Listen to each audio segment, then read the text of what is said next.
अच्छा, ये बात घर पे मालूम हो गई थी मनीषा के?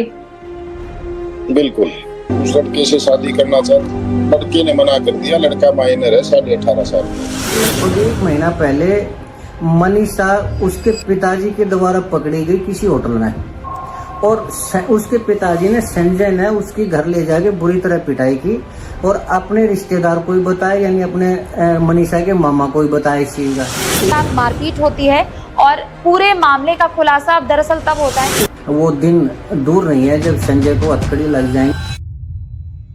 हरियाणा के भिवानी डिस्ट्रिक्ट के मनीषा केस को इतना ज्यादा गुमराह किया जा रहा है जितना तो दृश्यम मूवी में अजय देवगन ने भी नहीं गुमराह किया था। मैंने पूरे 3 दिन और 3 रात लगातार इस केस के ऊपर रिसर्च की तो मुझे इस केस के कुछ ऐसे राज मिले। अगर उन राज को आप पूरा जान लेते हो तो आपके पैरों तले जमीन खिसक जाएगी, क्योंकि अब जो मनीषा के हत्यारे हैं उनका पर्दाफाश होने वाला है। रिसर्च के दौरान मुझे पता चला कि मनीषा के इस केस में दोषी कोई और नहीं, उसके मामा और पिताजी हैं। लेकिन यहाँ पर सोचने वाली बात यह है कि आखिर मनीषा के मामा और उसके पिताजी अपनी ही बेटी की हत्या क्यों करेंगे।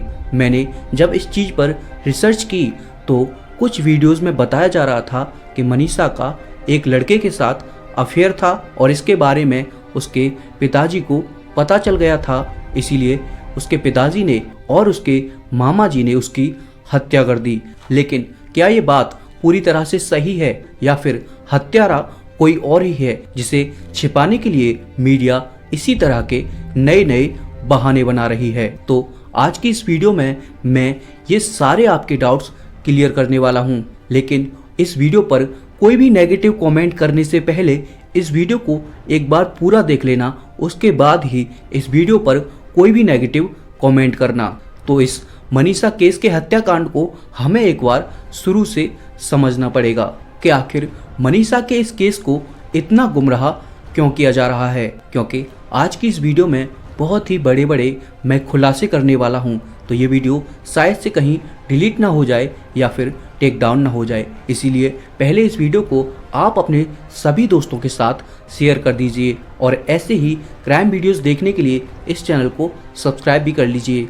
इस वीडियो को बनाने का मेरा मकसद मनीषा को बदनाम करना या किसी की भावना को ठेस पहुंचाना नहीं है। मेरा मकसद केवल आप लोगों तक सही और सटीक जानकारी पहुंचाने का है। सो आइए शुरुआत से जानते हैं कि आखिर उस दिन क्या हुआ था मनीषा के साथ और असली सच क्या है। एंड गाइज, मेरा नाम है अजय और आप लोग देख रहे हैं अभी ए केस बुक।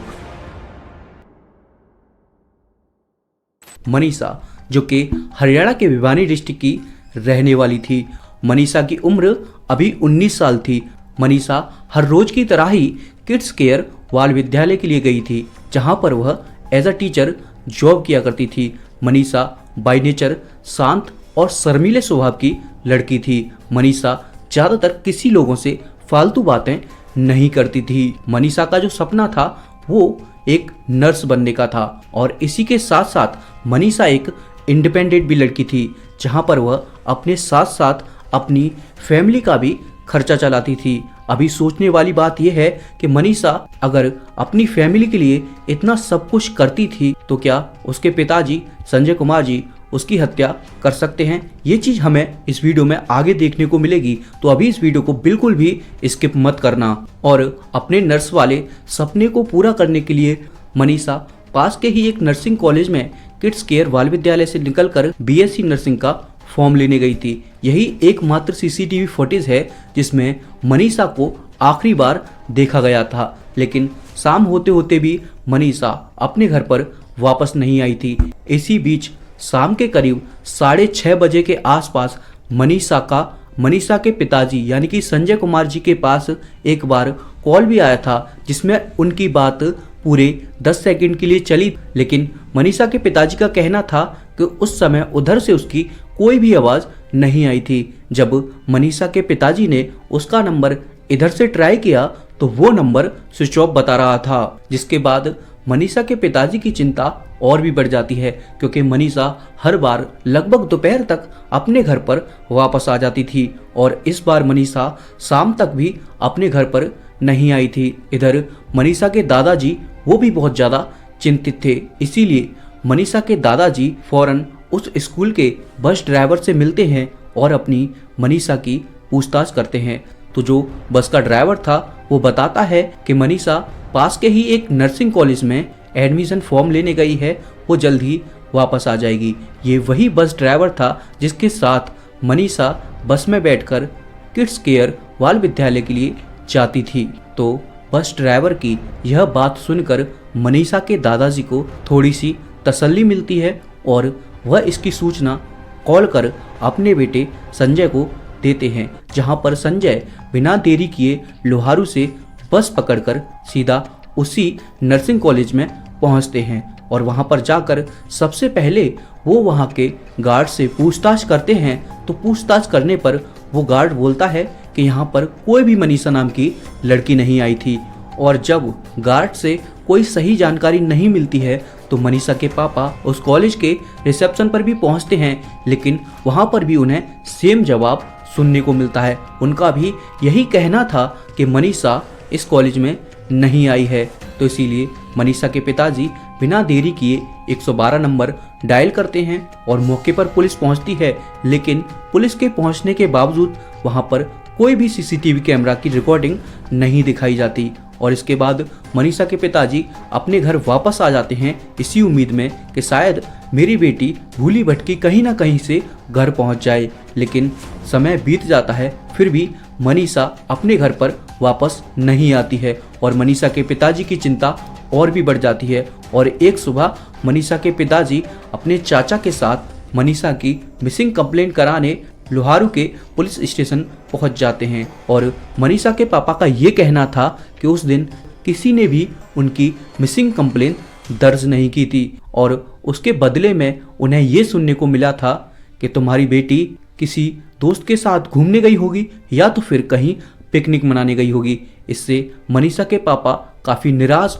और उदास होकर वापस अपने घर पर आ जाते हैं और एक सुबह वो फिर से लोहारू पुलिस स्टेशन पहुंचते हैं और फिर से अपनी बेटी की मिसिंग कंप्लेंट करने की मांग करते हैं, जिसके बाद उनकी यह कंप्लेंट एएसआई शकुंतला दर्ज कर लेती है और पुलिस इस केस पर इन्वेस्टिगेशन करना शुरू कर देती है। और अगली सुबह एएसआई शकुंतला का मनीषा के पापा के पास कॉल आता है कि हमें आइडियल इंटर कॉलेज से तकरीबन 1.5 से 2 किलोमीटर एक नदी के किनारे खेत में लाश मिली है, क्या ये कहीं आपकी बेटी की लाश नहीं है? एएसआई शकुंतला की यह बात सुनकर मनीषा के पापा की तो मानो दुनिया ही उजड़ गई हो। वो तुरंत मौके पर पहुंचते हैं और उस बॉडी को देखते हैं तो उनके होश उड़ जाते हैं, क्योंकि वो बॉडी किसी और की नहीं, उनकी अपनी बेटी मनीषा की थी।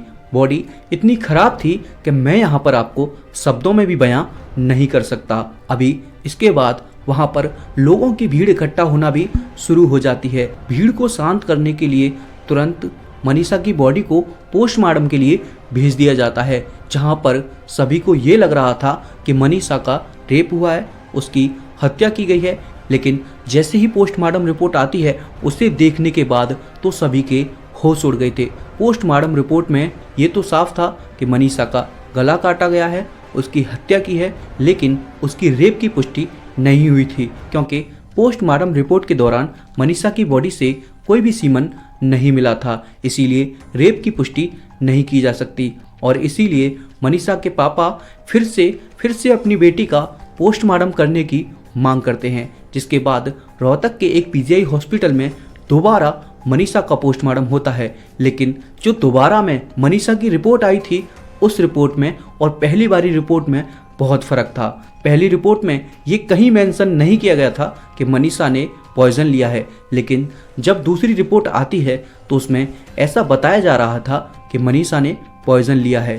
तो अब तो मामला और भी ज़्यादा बिगड़ने लगा था, क्योंकि एक ही बॉडी की दो पोस्टमार्टम रिपोर्ट्स इस तरह से अलग अलग कैसे हो सकती हैं। इसके बाद परिजनों का और मनीषा की पूरी फैमिली का ये कहना था कि हमें अपनी बेटी मनीषा का पोस्टमार्टम एम्स हॉस्पिटल में कराना है और अफसोस की बात यह है कि एम्स हॉस्पिटल में भी मनीषा का पोस्टमार्टम होने के बाद रेप की पुष्टि नहीं की गई और इस केस को भी सीबीआई को सौंप दिया गया। अभी सीबीआई इस केस पर पूरी जांच पड़ताल कर रही है, लेकिन कुछ व्यूज और सब्सक्राइबर पाने के लिए कुछ न्यूज़ चैनल्स और यूट्यूबर और कुछ मीडिया ये दिखा रहा है कि मनीषा की जो हत्या की है उसके पिताजी ने की है। मनीषा के हत्याकांड पर कहानी ये रची जा रही है कि मनीषा एक लड़के के साथ प्रेम में थी। वो लड़का मनीषा से 2 साल उम्र में छोटा था। महज मनीषा की जो उम्र थी वो 19 साल थी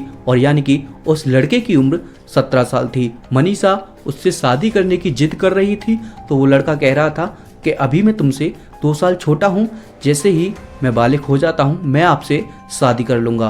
और कुछ वीडियोस में तो ये भी बताया जा रहा है कि जिस दिन मनीषा बीएससी नर्सिंग का फॉर्म लेने गई थी वह दरअसल कोई बीएससी नर्सिंग का फॉर्म लेने नहीं गई थी, वो तो अपने प्रेमी से मिलने गई थी। इसी के बारे में उसकी फैमिली को पता चल गया था और इसीलिए उसके पापा और मामा ने मिलकर उसकी हत्या कर दी है। लेकिन ये पूरी तरह से सच नहीं हो सकता, क्योंकि अगर ऐसा होता, मैं इसमें अपनी पर्सनल राय दे रहा हूँ, ये मैंने कहीं नहीं पढ़ा है, अगर ऐसा होता तो क्या आपको लगता है कि मनीषा के पिताजी अपनी बेटी का पोस्टमार्टम 3-3 बार कराते या फिर अपनी बेटी की लाश ऐसे किसी खेत में फेंक देते? अरे वो तो अगर ऐसा करते तो एविडेंस को और भी ज़्यादा छिपाने की कोशिश करते। और मैं भी इस चीज़ को पूरी पुष्टि के साथ नहीं कह सकता क्योंकि अभी असली कातिलों का पता नहीं चला है। तो मेरी सभी लोगों से हाथ जोड़कर यही रिक्वेस्ट है कि जितने भी लोग मनीषा केस पर इस तरह की अफवाहें फैला रहे हैं वो प्लीज़ इन अफवाहों को ना फैलाएं और इन अफवाहों के साथ किसी की बेटी को बदनाम ना करें। सीबीआई इस केस में जुड़ी है, वो अपना काम बखूबी कर लेगी। सो दोस्तों, अगर आप भी हरियाणा के भिवानी डिस्ट्रिक्ट से हो और इस केस की आपके पास कोई सही इन्फॉर्मेशन है तो प्लीज़ उसे एक बार कमेंट में ज़रूर डाल देना और साथ ही साथ जस्टिस फॉर मनीषा ज़रूर लिख देना ताकि बहन मनीषा की आत्मा को शांति मिल जाए और जल्द ही उसके दोषी पकड़े जाएं। तो दोस्तों, इतनी सी ही थी आज की ये मनीषा केस की स्टोरी। आई होप वीडियो आपको अच्छे से वे में समझ में आ गया होगा, क्योंकि मैंने पूरे 3 दिन की रिसर्च करने के बाद ये सभी जानकारी आप लोगों तक पहुंचाई है। और आप लोगों से मैं भी साफ शब्दों में कह सकता था कि हाँ, मनीषा के पिताजी ने ही मनीषा की हत्या की होगी। मैंने आप लोगों से इस वीडियो में ऐसा इसलिए नहीं बोला क्योंकि मुझे रिसर्च के दौरान कोई भी ऐसा वेरीफाइड आर्टिकल नहीं मिला जिसमें इस चीज़ की पुष्टि की गई हो कि हाँ, मनीषा का कत्ल उसके पापा और मामा ने किया है। तो सभी से यही रिक्वेस्ट रहेगी कि अभी इस केस के ऊपर कोई भी ऐसी अफवाह ना फैलाई जाए और इस तरह से मनीषा को बदनाम ना किया जाए। सो दोस्तों, अगर आप आगे ऐसे ही और क्राइम वीडियोस देखना चाहते हो तो एक केसबुक चैनल को सब्सक्राइब कर सकते हो। एंड आपसे बहुत जल्दी ही मैं मिलूंगा एक और नए वीडियो के साथ, एक और नए एपिसोड के साथ। धन्यवाद।